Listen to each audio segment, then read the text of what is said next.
For decades, Japan's maritime giants bled under savage price wars. Their margins were crushed by the state-backed capital of China and South Korea. In this graveyard of heavy industry, one titan executed a calculated, ruthless mutilation of its own identity. In 2024, Hitachi Zosen formally abandoned a century of shipbuilding heritage, erasing its name entirely to emerge as Kanadevia. We will map the anatomy of this corporate exorcism, detailing exactly how it defeated shipbuilder amputated its legacy to command a unified hydrogen matrix. This was not a desperate retreat, nor was it the managed decline of a legacy incumbent. It was a predatory paradigm shift. By 2050, the global green hydrogen supply chain is projected to command a $1 trillion market value. If Kanadevia's underlying technology were extracted from the clean energy grids expanding across Europe today, those grids would suffer immediate systemic failure. They have positioned themselves as the absolute, non-negotiable choke point preventing the collapse of next-generation energy infrastructure. The architecture of this corporate amputation spans precisely half a century. In 1974, a small, illicitly funded research and development team stubbornly preserved Proton Exchange Membrane, or PEM, water electrolysis research. They operated entirely against executive mandates. By 2002, the company sacrificed its core shipbuilding arm, spinning it off under crushing market consolidation. And in October 2024, the Identity Exorcism was finalized with the Kanadevia rebrand. They protected the seed of future hegemony by methodically letting the legacy body die. We must deconstruct this restructuring through a three-tier expansion. Step 1 is technical. They preserved high-end PEM capabilities when the market demanded cheap alkaline technology, anticipating the necessity to handle future grid intermittency decades before that market even existed. Step 2 is economic. They abandoned commoditized mass assembly, exiting a low-margin game they could not mathematically win. Step 3 is geopolitical. They repositioned the resulting capital to monopolize critical future infrastructure. Long-term survival requires ruthlessly killing legacy revenue to occupy future technological choke points. This strategic transition establishes an unyielding executive law. Aggressively retreat from commoditized assembly and obsessively consolidate resources around irreplaceable component-level choke points. There is a direct causal line between the deliberate death of heavy industrial pride and the birth of a global green superpower. The warning to modern executives and institutional investors is absolute. Your past success, your very corporate identity, is likely the heaviest anchor dragging you to the bottom. Perspective 1. The foundational shock. We must now pivot from corporate strategy to applied physics, addressing the unforgiving subatomic constraints of the hydrogen economy. Hydrogen is the smallest element in the universe. Containing it renders standard industrial manufacturing obsolete due to hydrogen embrittlement. This is a thermodynamic process where microscopic hydrogen atoms literally infiltrate and fracture the grain boundaries of low-grade steel. Without proper metallurgy, a billion-dollar infrastructure simply turns to brittle glass under stress. In the context of large-scale PEM water electrolyzers, zero leakage under continuous 30-bar pressure is the absolute operational baseline. PEM systems operate at extreme current densities with a rapid dynamic response. Containing this volatility is non-negotiable.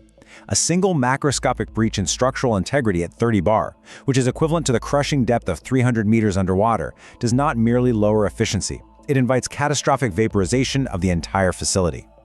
Solving this physical constraint establishes a definitive operational moat across 3 tiers. Technically, it demands absolute zero-leakage cell stack integrity. Economically, achieving this thermodynamic efficiency at high pressure drastically slashes the levelized cost of hydrogen. Geopolitically, mastering these subatomic limits creates an insurmountable barrier to entry. It prevents heavily subsidized rivals from penetrating the core infrastructure of the clean energy transition. Perspective 2. Tacit knowledge and architecture. This engineering dominance did not materialize overnight. It is the repurposing of half a century of dark arts engineering extracted from deep sea and aerospace domains. The metallurgical paradox is stark. Welding a standard bulk carrier hull relies on the low-cost physics mastered by Chinese shipyards. Conversely, Kanadevia utilizes proprietary ultra-thick pressure vessel welding, directly derived from imperial naval and submarine fabrication. They bond dissimilar metals, such as titanium to stainless steel at an atomic level without thermal warping. This non-codified, ultra-precision expertise cannot be rapidly reverse-engineered. This capability culminates in the Mega-Canade 5-megawatt architecture. While Western rivals attempt to scale by clumsily clustering multiple modular stacks together, Kanadevia internalizes the stack scale. By engineering a single, massive 5-megawatt unit, they eliminate 40% of external piping and valves. This systematically eradicates modular fail points and pushes thermodynamic conversion efficiency to its absolute mathematical limit, consistently hitting between 70 and 80%. The economic consequence of this architectural choice is a structural 15 to 20% reduction in the levelized cost of hydrogen. By removing external points of failure and internalizing the pressure dynamics, Kanadevia has erected a lethal cost-performance barrier. It is a mathematical advantage that cannot be overcome by simply subsidizing modular components. This reality severely handicaps Western competitors like Nel and Plug Power.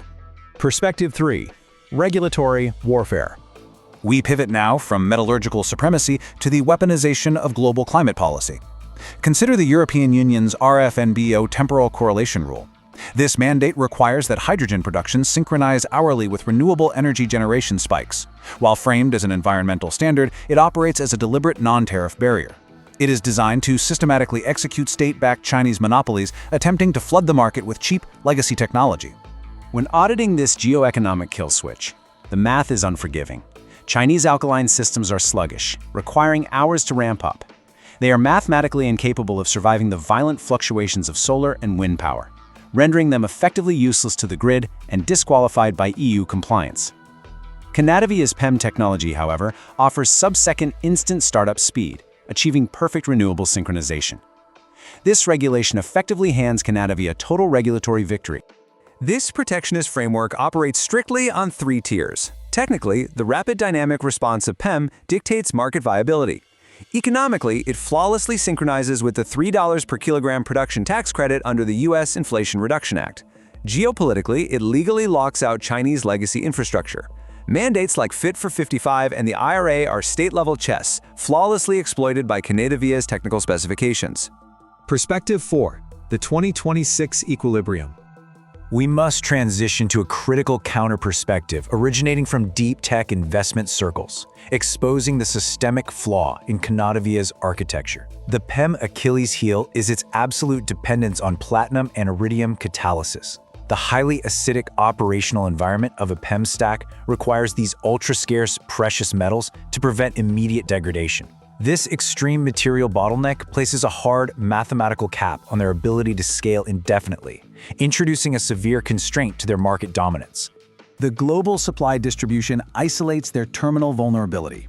Approximately 80% of the global iridium supply is heavily concentrated in a single geographic jurisdiction, the Bushveld Igneous Complex in South Africa. Kanadevia's supposedly unassailable economic moat is tied directly to a supply chain perpetually plagued by mining strikes, labor volatility, and rolling power grid failures. The iridium threat reveals a perilous exchange across our 3 tiers. Technically, the catalytic layer remains a binding physical constraint. Economically, the supply chain volatility presents immense scaling barriers. Geopolitically, Kanadevia has simply traded a dependency on subsidized Chinese manufacturing for a profound exposure to South African resource extraction and the volatile Eskom power grid. This leaves institutional executives with a strategic paradox. Can Kanadevia ruthlessly reduce its iridium intensity before agile startups commercialize iridium-free anion exchange membrane technology? Every unassailable moat carries its own risk of confinement. Strategic dominance is never static. It is merely a temporary suspension of vulnerability and analysis.